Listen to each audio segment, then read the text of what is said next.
Now, business may be booming in Washington State, but it's not the same scenario here in Washington, D.C. The debt debate is in full swing, and this is a frustrating situation, but we're going to get, hopefully, some clarification on it. Richard Fowler of the Richard Fowler Show, welcome back to Biz Asia America. And I guess I speak for everybody in the newsroom when I say, what the heck is going on between the Capitol and the White House?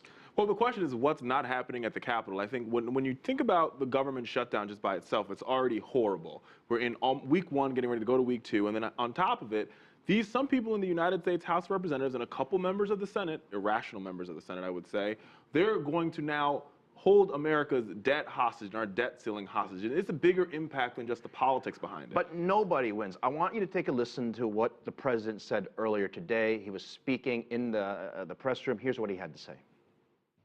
To actually permit default, according to many CEOs and economists, would be, and I'm quoting here, insane, catastrophic, chaos.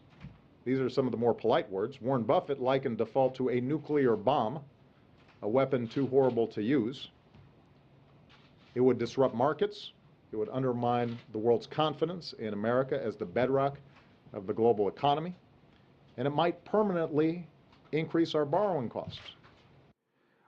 What worries me about his comments there is that it's not short-term pain he's talking about. He's talking about the longer-term consequences to the U.S. economy, the longer-term consequences to what we pay in terms of Treasury or our borrowing costs, the long-term consequences to the global economy as well. Do you think Congress, the Americans, or even the White House for that matter, they understand the consequences of this? I think the White House and this president clearly understands the consequences of this action. This action is catastrophic. The U.S. debt or the U.S. Treasury is a risk-free investment. Every investor in the world understands that. Look, it's no longer risk-free. Well, that has everything to do with the fact that we've seen an inactivity from the United States Congress. And I got to tell you, you have to say, it goes back to this thing that all politics are local. And if you take a sort of microcosm of what's happening here in the United States, you have districts that are drawn that all conservatives are in one district and all liberals are in another district. And because of that, members of Congress care less about what's happening to the broader country. They care more about what's happening in their hometown. But what they don't realize is the impact of defaulting on our credit. It's awful. I mean, I can use a different word for it, although I might get in trouble for it. What was happening today, late in the day, there was some talk, both by the White House officials and also behind the scenes in Congress, that they were talking potentially about a 3 to 4 month agreement that they would basically extend the budget as is, raise the debt ceiling as is, and renegotiate this whole entire thing in 3 to 4 months. Have you heard anything from the insiders that you're talking to?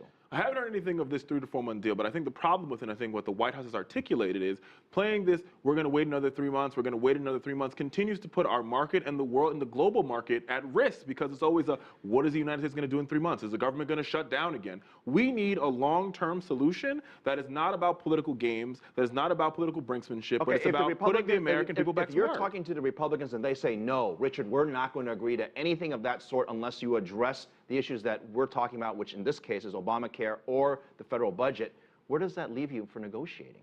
Well, that's the whole problem here. We're negotiating with irrational actors. Ted Cruz and Mike Lee and the one... You're saying the Republicans are irrational, but they would argue that the Democrats are irrational for not coming to able to negotiate. Why would we negotiate? Since President Roosevelt, we have tried to fix the health care problem in this country. 3 million young people are back on their parents' health care insurance. 50 million people now get health care coverage, and beyond that, we have seen over 8 million people almost visit the exchange website to get health care. The health care law works. What doesn't work is the Republican Party. Okay, but where does that leave us? We can't just be in an Armageddon situation where the entire world blows up and we don't have anything to show for it because the Democrats and Republicans can't agree on something. The consequences are catastrophic in your own words. Why can't the Republicans and Democrats at least just give in to some of their principles here? Well, I think there is some hope. We saw John McCain, former presidential candidate, come out and indicate that he is willing to talk about a clean continuing resolution to raise the debt ceiling. I think if there's any solution, the solution comes out of the Senate and not the United States House. And I think beyond that, what John Boehner has to do is bring a clean CR to the floor that doesn't go and break from his party and get Democrats to vote for it. That's how you solve the problem. Look at what the markets are doing. And we're going to get to Michelle in just a moment. But the markets are beginning to panic if there's not a solution that comes probably in the next every 24 hours that goes by. I completely agree with you. The panic and the crisis gets worse. What does a solution look like? A solution will look like a situation in which John Boehner says to the far left, to the far right of his caucus, listen, guys, we need to get this government back open. This is about the American economy, about the global economy, not about your own political problems. Point blank, period. John Boehner has to tell his caucus to grow up and stop being kids on a playground. The president has been very clear. He's led on this and said, I'm not going to negotiate because I'm not going to negotiate with irrational actors. Because what happens when President Obama says, fine, we will put a delay on Obamacare. Then I'm like, okay, then we're going to have another government shutdown. Every time this president has tried to go to them and negotiate, we are back in the same situation we were in before. This is so frustrating. Americans are getting angry and the rest of the world is getting angry. And of course, the markets are angry. Richard Fowler, thank you very much. Always good to have you on here. We're going to get that angry reaction from New York City. Michelle was there.